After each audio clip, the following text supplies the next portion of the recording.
კახეთის სტიქიით მიყენებულ ზარალს ითვლიან ძლიერმა სიტყვამ რეგიონის 3 რაიონის გურჯაანის, საგარეჯოსა და სიღნაღის 10-ზე მეტი სოფელი დააზარალა. ათობით ჰექტარ მიწის ფართობზე მთლიანად განადგურებულია ვენახი და ხეხილი დაზარალებული მოსახლეობა აცხადებს, რომ სტიქიის გამო მოსავლის და შემოსავლის გარეშე დარჩნენ. კახელი გლეხები ხელისუფლებისგან დახმარებას ითხოვენ. ნახეთ თია ალავერდაშვილის, მაკალაშხიას და პატა ჯაჭულიანის რეპორტაჟი დასეტყვილი კახეთიდან. ხედავთ 100% განადგურებულია. აქედან ერთი მარცვალი არ მოიკრიფება და შეიძლება ამ მომავალს საგაისროთაც არ ივარგოს. გურჯაანის რაიონის სოფელ ჩალაუბანში მცხოვრები მერაბ მირაშვილი ერთ-ერთია, ვისაც ძლიერმა სიტყვამ ყურძნისა და ხეხილის მოსავალი 100%-ით გაუნადგურა. ამბობს, რომ ჰექტარ ნახევარ ფართობზე გაშენებულ ვენახში წელს 1 კილოგრამი ყურძნის დაკრიფასაც ვეღარ შეძლებს და მისი ოჯახი საარსებო წყაროს გარეშე დარჩება. ორივე ვენახში ჰექტარ ნახევარი მაქვს 23 ტონა ყურძენი დაუგრებე. დაახლოებით წელსაც მაგდეს ველოდებოდი.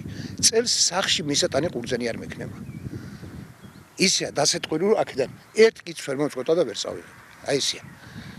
ძლიერი სტიქიის გამო ანალოგიურ მდგომარეობაში გურჯაანის, საგარეჯოსა და სიღნაღის რაიონის 12 სოფელში მცხოვრები ასობით ოჯახი აღმოჩნდა. ადგილობრივების თქმით, სიტყვა, რომელსაც თან ძლიერი ქარი და წვიმა ახლდა, თითქმის 45 წუთს გაგრძელდა. შედეგადაც 100 ჰექტარზე მეტ ფართობზე მთლიანად განადგურდა ვენახები, ხეხილის ბაღები და ბოსტნეული კულტურა. გლეხები ამბობენ, რომ მოსავლის მოსაყვანად ბანკებიდან აღებული სესხების გადახდას ვეღარ შეძლებენ და ხელისუფლებისგან დახმარებას ითხოვენ. აი დაინახეთ, ხედავთ რომ არაფერი არ არის აბსოლუტურად და ხალხმა კრედიტები გამოიტანა რომ ვენახი მოიყვანოთ წამლები და იმეებში რომ გადაგვეხადა ფული რითნა რა უნდა გავაკეთოს გლეხმა კაცმა რა უნდა გავაკეთოს არაფერი ამის იმედი ქონდა ამ სოფელში ამაზე მეტი არაფერი შემოსავალი წყარო არაფერი არ აქვს ან ფულადი დახმარება კომპენსაციის სახით უერთველად საჭიროა არ აქვს სხვა საშუალება სხვა შემოსავალი ეს ერთადერთი ვენახია რაც იყო ბაღშეული კულტურები განადგურებულია. სიტყვისგან დაზარალებული მოსახლეობის თქმით ვითარებას ისიც ართულებს, რომ უმრავლესობამ ნაკვეთების დაზღვევა ვერ შეძლო. ამის მიზეზად გლეხები სადაზღვევო კომპანიების მხრიდან დაწესებულ პირობას ასახელებენ, რის მიხედვითაც ვენახის დაზღვევის შესაძლებლობა მათ მხოლოდ მცენარის ყვავილობის დასრულების შემდეგ ექნებათ.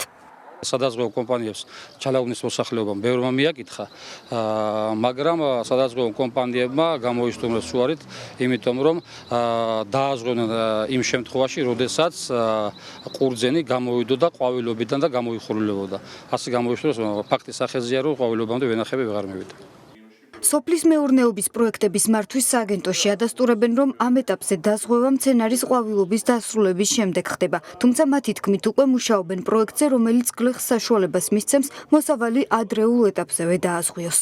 ჩვენი პროგრამა და ზოგადად ეს პროდუქტი არ ითვალისწინებს ყვავილობის პერიოდში დამდგარი ზარალის ანაზღაურებას. არსებობს მოთხოვნა ყვავილობის პერიოდზეც და ამ კუთხითაც ასე ვთქვათ, ფიქრობთ, რომ საზღვაო კომპანიებთან რაღაც შედეგები გვექნება მომავალ წლებში.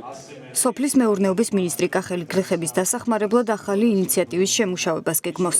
ოთარ დანელი ამბობს, რომ გლეხებს შესაბამის პრეპარატებს მიაწვდიან, რაც მათ გადარჩენილი მოსავალის შენარჩუნებაში დაეხმარებათ. მიმდინარეობს დათვლა, რა მდგომარეობა, როგორი პროცენტული მაჩვენებლებია ზარალის ნაწილში და აქედან გამომდინარე მივიღებთ საბოლოო გადაწყვეტილება, თუმცა ანაზღაურების ნაწილზე აქ არ არის საუბარი, ეს ჩვენი კომპეტენცია არ გახლავთ. დაზარალებულ რაიონებში სტიქიისგან მიყენებული ზარალის ზუსტი ოდენობა რამდენიმე დღეში გახდება ცნობილი. სწორედ ამის შემდეგ გაირკვევა, რა სახის დახმარებას მიიღებს მოსახლეობა.